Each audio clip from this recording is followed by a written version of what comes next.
তিনি পরিবহন মন্ত্রী, তিনি শ্রমমন্ত্রী।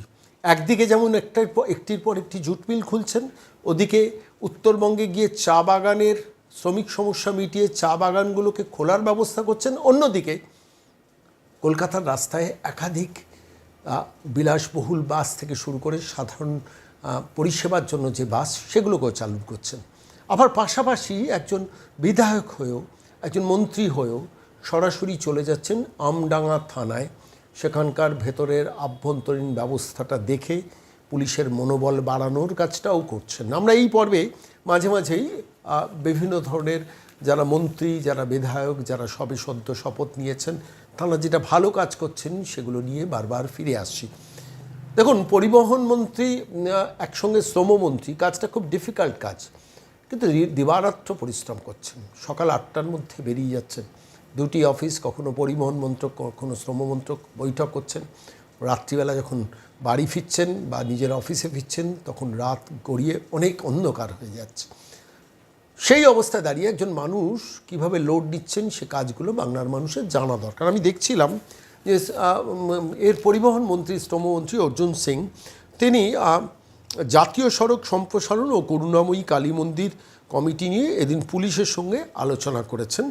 আমডাঙ্গার সন্তোষপুর মোড় পর্যন্ত রাস্তা সম্প্রসারণের কাজকে দ্রুততালে এগিয়ে নিয়ে যাওয়ার জন্য, জমি জটের সমস্যার সমাধান করার জন্য আলোচনা করেছেন এবং সেই জট কাটিয়ে সন্তোষপুর মোড় থেকে সম্প্রসারণের কাজ ইতিমধ্যে শুরু হয়ে গেছে। একটি নির্বাচিত সরকার মাত্র 75 দিন যার বয়স অতিক্রম করেছেন, তার নেতৃত্বে কাজ শুরু হয়েছে এবং শুভেন্দু অধিকারীর নেতৃত্বে কাজ শুরু হয়েছে এবং অর্জুন সিং সেটাকে এক্সপিডাইট করার জন্য দৌড়চ্ছেন। যারা দৌড়ন তাদের কথা তো বলার জন্যই এই প্রতিবেদন পেশ করছি। ঠিক একই সময় আমরা একটি রিপোর্ট পেলাম, আপনাদের কাছে বলা দরকার, যে 10টি রুটে রাত্রিকালীন বাস সার্ভিস চালু হচ্ছে, যেখানে যেখানে হসপিটালগুলো অ্যাটাচড রয়েছে।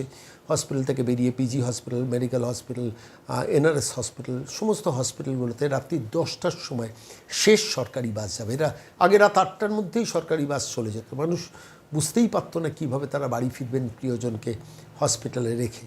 ফলত তাদের জন্য একটা বড় খবর, 10টি রুটে এই রাত্রিকালীন বাস পরিষেবার ব্যবস্থা শুরু হয়েছে। তার মধ্যে রয়েছে হাওড়া থেকে বিমানবন্দর VS2, হাওড়া থেকে ব্যারাকপুর E32, হাওড়া থেকে গড়িয়া S5, S7, হাওড়া থেকে বালিগঞ্জ 10A, ডানলপ থেকে বালিগঞ্জ S9A, রাজাবাজার থেকে মোরাগ্রাম T16, উল্টোডাঙ্গা থেকে কম্পোজ S30, হাওড়া থেকে কামালগাছি S24, বারাসাত থেকে গড়িয়া S37। রুটগুলো এমনভাবে নির্দিষ্ট করা হয়েছে যাতে মেডিকেল কলেজ, RG কর, SSKM, NRS সহ বড় বড় সরকারি ও বেসরকারি হাসপাতালের সামনে দিয়ে বাসগুলো যাতায়াত করে। কোনোদিন ভেবেছেন এ রাজ্যের পরিবহন মন্ত্রী কে ছিলেন? এর আগে পরিবহন মন্ত্রী মনে করে দেখার চেষ্টা করুন তো, শেষ পরিবহন মন্ত্রী স্নেহাশিস চক্রবর্তী কোনোদিন এইভাবে রাত্রিবেলা মানুষ বাসে কীভাবে বাড়ি ফিরবেন সে নিয়ে কোনোদিন চর্চা করেছেন? 80 দিনের মধ্যে একটা সরকার করে দেখাচ্ছেন এবং তার নেতৃত্ব দিচ্ছেন, পরিবহন দপ্তরের নেতৃত্বটা দিচ্ছেন অর্জুন সিং। তাকে কুর্নিশ, অন্তত কাজের মন্ত্রী হিসেবে ইতিমধ্যেই সমাদৃত হয়ে গেছেন। হাসপাতাল থেকে যারা বাড়ি ফিরছেন, মনে রাখবেন কলকাতার মেজর হসপিটালগুলো, হাওড়া, শিয়ালদা, বারাসাত থেকে শুরু করে ব্যারাকপুর, ডানলপ, বালিগঞ্জ, সমস্ত রুটগুলোকে কানেক্টিভ করার জন্য 10টা, একটা নয় 10টা রুট চালু করে দিয়েছেন এবং রাত্রি 10টা পর্যন্ত। মনে রাখবেন, শেষ হসপিটাল থেকে আপনি বেরোচ্ছেন, কিন্তু আপনি কোনো বাস না পান, প্রাইভেটে ট্যাক্সি করে ফিরতে হবে না, আপনার জন্য অপেক্ষায় থাকবে একটি সরকারি বাস। রুটগুলো শুনলেন, পরবর্তীকালে আমরা রুটগুলো সম্বন্ধে আবার আলোচনা করব। কিন্তু কাজের মানুষটি কাজ করে দেখাচ্ছেন শুভেন্দু অধিকারী মন্ত্রিসভায়।